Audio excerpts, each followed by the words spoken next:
Hey, what's up guys, Totallydubbed here, and today I'm doing a video review on the Asus ROG Strix XG32VQ.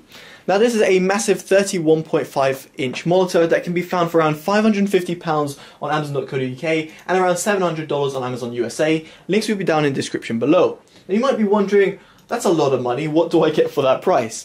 So first of all, its resolution. It runs at 2560 x 1440p at 144 Hz.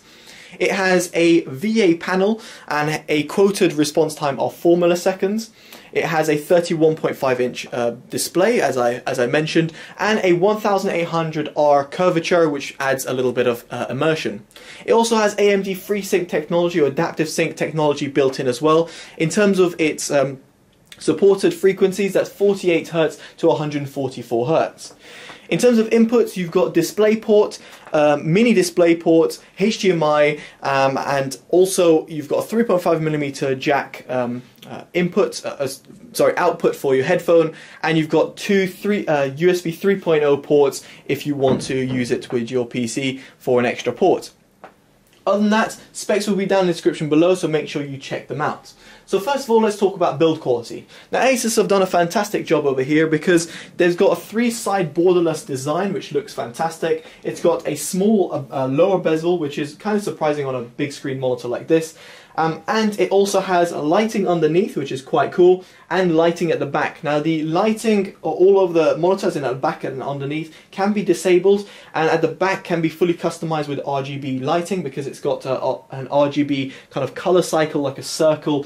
Now, in all honesty, in a bright sunlit condition, or even like if you've got like any sort of backlight, then it's going to be completely useless. If, however, you have a very dark room and have absolutely no light at the back, then the lighting at the back will provide some extra customization and just kind of give you a little bit of extra backlight behind the monitor. But given the size of the monitor, you rarely see that color, just to bear that in mind. So, in all honesty, the rear of it is more for looks, and underneath of it, it actually is kind of for looks as well, but it does add a cool sort of design element to it because you've got like a red LED shining down to your desk, and that looks pretty cool if you ask me. I should also mention the plates can be interchanged, so if you wanted to print your own logo, you could do that, but it would be a solid red light which shines at the bottom of the monitor, which you can see potentially just at the back over there. Now, the Asus have chosen to include a little joystick design at the back, and I must say the joystick design is fantastic. It allows very easy customization of the OSD, and it's just a lot easier to use rather than just fiddly buttons. You do have buttons over here which access certain settings, like the game mode settings, and I must say Asus again have done a great job. Let me just zoom in over here so you guys can see the OSD, and I must say the OSD is very comprehensive and it's got everything that you'd need to have. So just accessing over here just to show you some of my settings that I've got. So I'm using it on user mode at the moment. As you can see, it's got sRGB mode as well. You've got low blue light filter. In terms of color, I've got it 100% brightness, I'll get into that in just a bit. Contrast 80, color temperature, user mode R as 99, G as 94, and B as 100, and a gamma is at 2.2.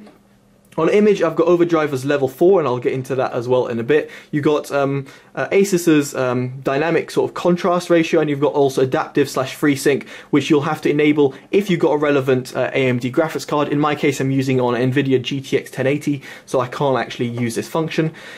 Then you've got the inputs and then the system. So in here you can enable or disable the Aurora RGB and also the Aurora Sync. So if you've got other Asus products, you can sync them up with your monitor as well, which is great. The light in motion is the thing which is underneath the monitor as well. And other than that, you've just got certain favorite settings that you can set. So I must say, in terms of the OSD, in terms of the actual using of the OSD, it's actually fantastic. And I love that Asus have actually spent some time with that.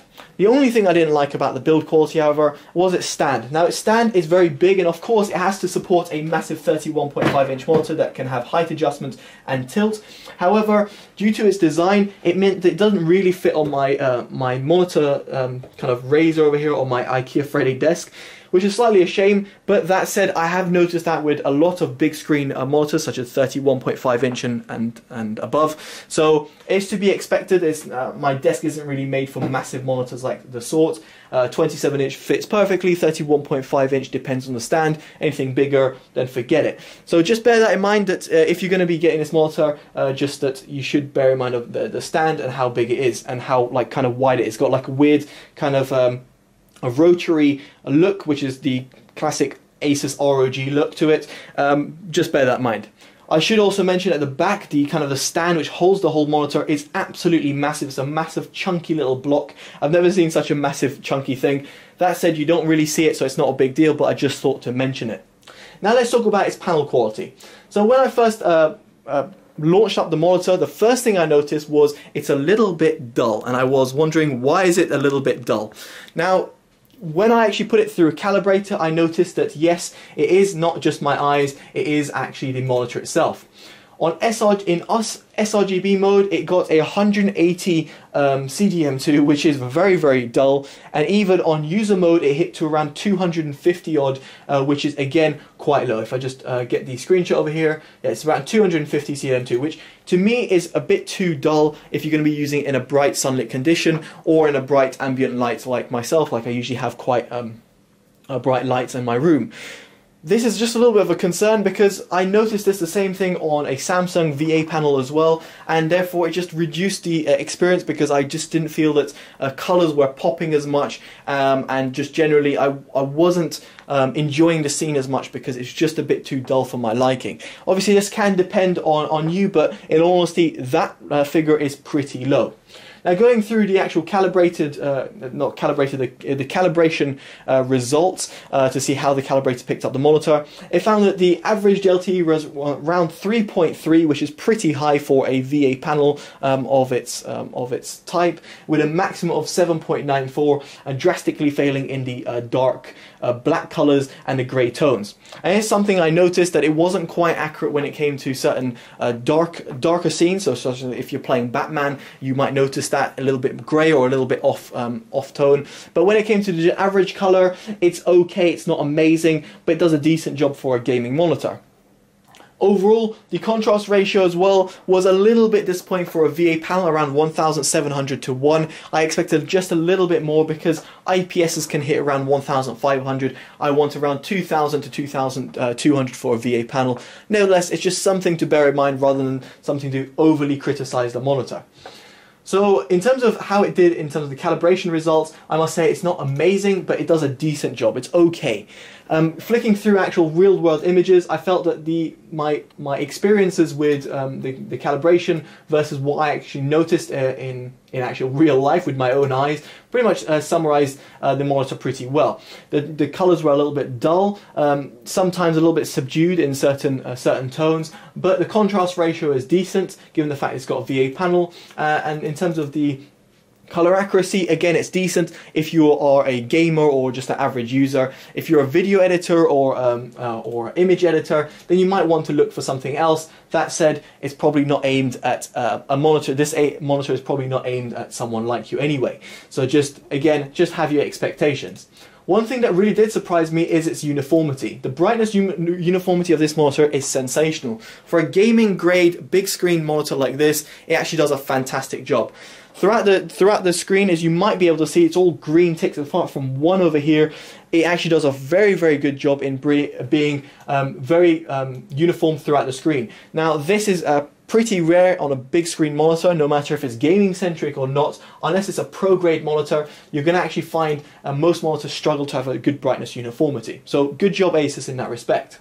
Now in terms of gaming, which is arguably the most important part of this Asus monitor because it's aimed at gamers. And I must say I was very impressed. Launching up some Counter-Strike and playing some, I noticed that the monitor was able to respond very well to my movements, especially on overdrive set to 4.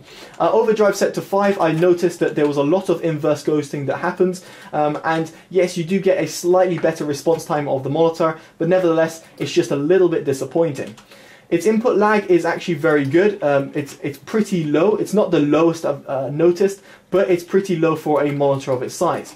Again, response time pretty impressive, of course expensive, and given the fact it's got 144 Hz refresh rate, and if you've got a compatible AMD graphics card, you're going to notice that my spray is absolutely terrible, of course, that you're going to notice that you're going to get tear-free gaming as well. So just generally speaking, the monitor does great, and I must say, if you're going to use it for competitive gaming, you can absolutely use this. If you're going to use it for casual gaming, then of course the big screen will pretty much appeal to you. If you're a competitive gamer, you might want something a little bit faster, a little bit lower in terms of its input lag, but overall I must say, if you're going to play at a top level, this will be absolutely fine.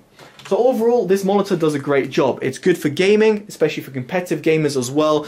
Its color accuracy is decent for your average user, and its build quality, design, and all of its features are great as well. Its price is a little bit high, but you do expect that from a monitor of its size and its caliber. There's not many monitors out there that can offer all these features all in one. So I would definitely recommend it if you're looking for a certain monitor like this. If you're looking for something a little bit more for color calibration, of course you must sacrifice the gaming response of it. If you're looking for something even more gaming centric, then you must sacrifice the overall size of the monitor, because a 27-inch monitor will probably be the sweet spot for you rather than a 31.5-inch monitor. But it does what it says on the tin, and Asus are not trying to oversell anything that it can't do, and I must say, totally impressed with this monitor, and I would definitely recommend it. So there we go guys, I've been Totally Dubbed. Hopefully you enjoyed this review. Make sure you give it a like, comment, subscribe. Let me know in the comments below what you think of this monitor and how it compares to other monitors out there. And favourite and share, as it always helps the channel grow. Alright guys, I've been Totally Dubbed. Take care and bye bye.